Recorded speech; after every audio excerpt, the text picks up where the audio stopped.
सहकार क्षेत्रातील पितामह समजले जाणारे माजी मंत्री शिवाजीराव पाटील यांचे निधन।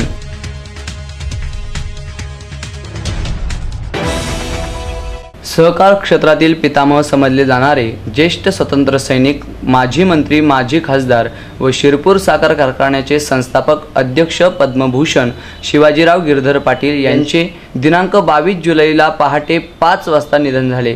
त्यांच्या पश्चात अनिता देशमुख व गीता पाटील या 2 मुली, नातू तथा अभिनेता प्रतीक बब्बर असा परिवार आहे।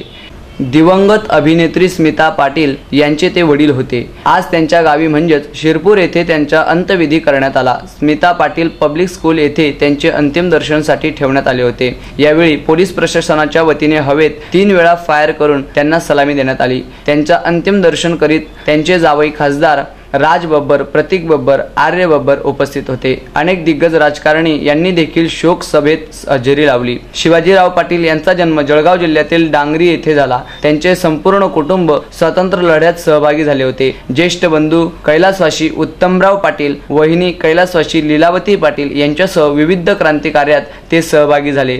त्यांनी तुरुंगवासही भोगला। स्वातंत्र्यानंतर ते प्रजा समाजवादी पक्षात काम करू लागले। तत्कालीन मुख्यमंत्री यशवंतराव चव्हाण यांच्या आग्रहाने ते काँग्रेसमध्ये गेले। शिरपूर तालुक्याचे 2दा आमदार, 20 पाटबंधारे व राजशिष्टाचार राज्यमंत्री, सहकार मंत्री, राज्यसभा सदस्य अशी विविध पदे त्यांनी भूषवली। सहकार क्षेत्रात त्यांनी भरीव कामगिरी केली। 1982 मध्ये शिरपूर साखर कारखान्याची स्थापना त्यांनी केली। जागतिक ऊस व बीट साखर उत्पादक महासंघाचे अध्यक्ष, नॅशनल हेवी इंजिनिअरिंगचे अध्यक्ष, वसंतदादा शुगर इन्स्टिट्यूटचे उपाध्यक्ष, महाराष्ट्र राज्य सहकारी बँकेचे अध्यक्ष, धुळे नंदुरबार जिल्हा मध्यवर्ती सहकारी बँकेचे अध्यक्ष अशा विविध पदांवर त्यांनी यशस्वीरित्या काम केले। माजी केंद्रीय कृषी मंत्री शरदचंद्र पवार यांचे निकटवर्तीय सल्लागार म्हणून ते ओळखले जात। केंद्र शासनातर्फे त्यांना पद्मभूषण पुरस्कार देऊन गौरवण्यात आले। त्यांच्या पत्नी विद्याताई पाटील यांचे 2 वर्षापूर्वीच निधन झाले आहे। सहकार क्षेत्रात ऋषितुल्य समजल्या जाणाऱ्या दादासाहेब शिवाजीराव पाटील आज अनंतात विलीन झाले।